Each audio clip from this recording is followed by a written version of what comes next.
Este podcast es presentado por Exdata. ¿Cuáles son las alternativas que tenemos pues para irle haciendo un poco de frente? O sea, si bien no podemos tener un brazo muy fuerte en cuanto a generación de energía, como comentabas al inicio, pero bien, ¿qué alternativas tenemos para poder ir contrarrestando, aunque sea un poco, este efecto de infraestructura que nos hace falta? Fíjate que para cumplir con la regulación vigente te quedan, yo te diría que prácticamente dos alternativas. Y tal vez una tercera, pero sé más impensable. La primera sería que muchas de estas empresas, y así lo están haciendo algunas ya, particularmente parques industriales, desarrollen su propia infraestructura. Es decir, llega un parque industrial, ¿no? Compra, voy a poner números obviamente aleatorios, y por ejemplo, nada más para dar un ejemplo, compran 200 hectáreas, ¿vale? Y voy a hacer un parque industrial y esas 200 hectáreas lo que dicen es, y eso te doy un dato ya muy real, cada hectárea consume alrededor de 450 a 500 kilos hoy en día de electricidad, es lo que requieren, ¿vale? Antes era mucho menor, eran equipos diésel y ya sabes de gas, hoy volvemos a lo mismo, se están volviendo equipos eléctricos, todo está electrificado. Entonces, consumo casi medio mega de electricidad por hectárea. Entonces, si son 200 hectáreas, pues requiero 100 megas, ¿no? 200 por punto 5, 100, y ahí está.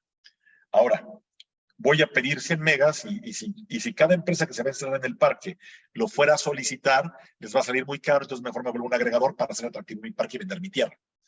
También es un tema de competitividad y competencia. Entonces, busco infraestructura y yo hago la infraestructura que se requiere para lograr la conexión. Ahora bien, dependiendo qué tan crítica sea la situación de la infraestructura pública, hablo de la red nacional de transmisión o de las redes generales de distribución o de los equipos públicos, los elementos de la red, llámese transformadores, subestaciones, etcétera, te van a decir, sí te puedes conectar. Pero conectarte significa, ya que hay dos rubros principales, que en obras de conexión, o sea, que tú las obras que tienes que hacer para conectarte, sea tanto dinero. Y las obras de refuerzos, que no son las que te conectas ahí, es todo lo que conectar te va a impactar al sistema hasta X kilómetros allá, y X kilómetros, te lo digo y te vas a reír de la risa, morir de risa, pero así es. Dimos la intervención de una central eléctrica en Monterrey, impactaba hasta Jalisco, el cortocircuito. O sea, no son kilómetros de a 2 kilómetros, o sea, es 300 kilómetros, 500 kilómetros allá, ¿cómo va a impactar? Así, así de entrelazado está el sistema, ¿no? Entonces, esas horas de refuerzo es, ¿qué tanto vas a impactar hasta allá? Y esto vale tanto. Tú imagínate, y hay casos, y son casos ya de alguna manera medios estándares en número hoy lo que está presentando. Pues yo quiero hacer infraestructura en Querétaro. ¿Cuánto me vale desarrollarla dentro de un parque? Pues te vale como $700 por KVA.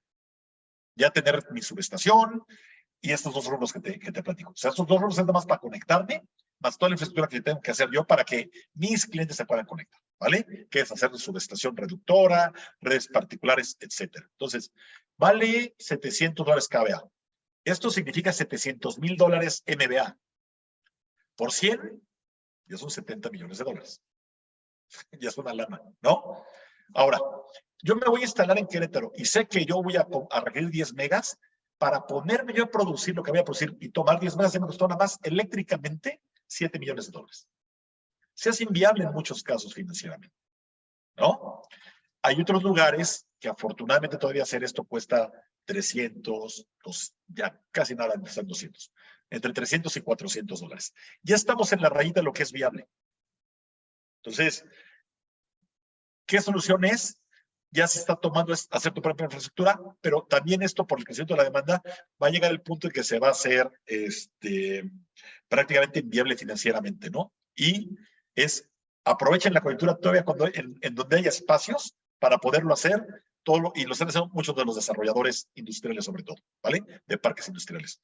La otra es hacer generación en sitio, pero aquí regulatoriamente había dos figuras, había un concepto, una definición que era el de necesidades propias, tal cual está definido en la LIE, y te daba dos modelos posibles de poder generar en sitio. Uno era un esquema que se llama abasto aislado y otro esquema era un esquema que se llamaba generación local. Y la diferencia entre estos dos, quitando toda la complejidad que significa, es En el abasto aislado, yo tengo mi empresa y yo desarrollo, construyo y opero una central eléctrica para entregar energía a mi empresa o a empresas de mi mismo grupo de interés económico. ¿Vale?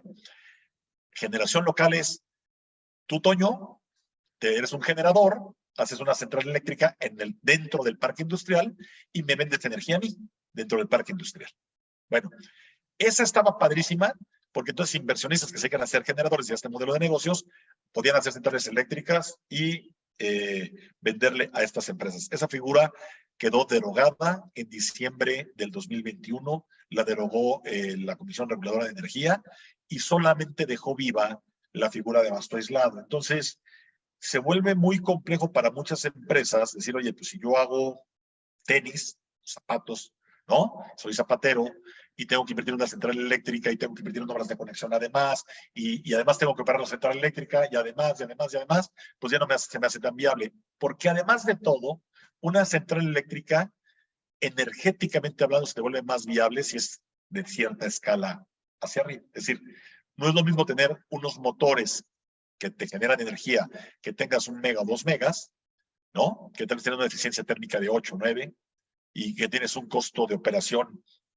y un contrato de gas más caro, a que tengas una central de 60, 50, 60 megas dentro del parque, 70, 80, que es mucho más eficiente térmicamente y para efecto de operación. Entonces, ya vuelves un proyecto viable y contra uno no viable.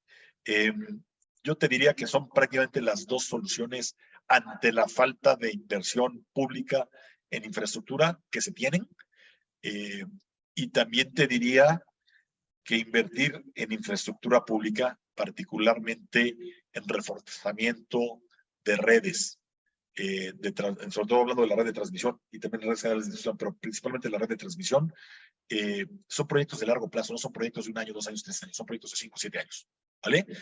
Hoy también nos encontramos con un reto adicional que no estaba en la ecuación y que además todavía vino a complicarlo un poquito más, que es la entrega de equipos.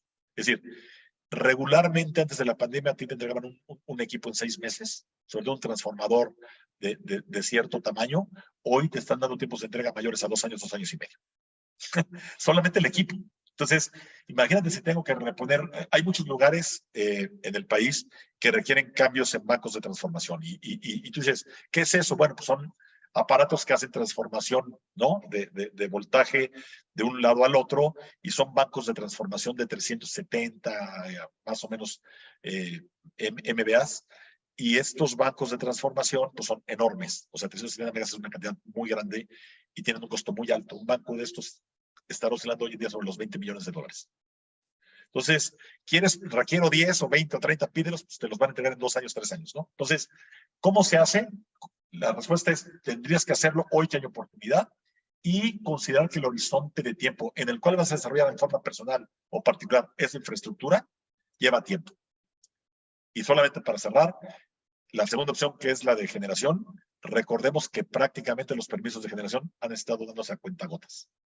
Entonces, si un proyecto de generación, en este caso abasto aislado, es una solución, bueno, no solamente hay que resolver el tiempo que lleva y la viabilidad financiera de tener esa central eléctrica bajo la figura de abasto aislado, sino además tener presente los tiempos que va a llevar tener ese permiso de generación, ¿vale?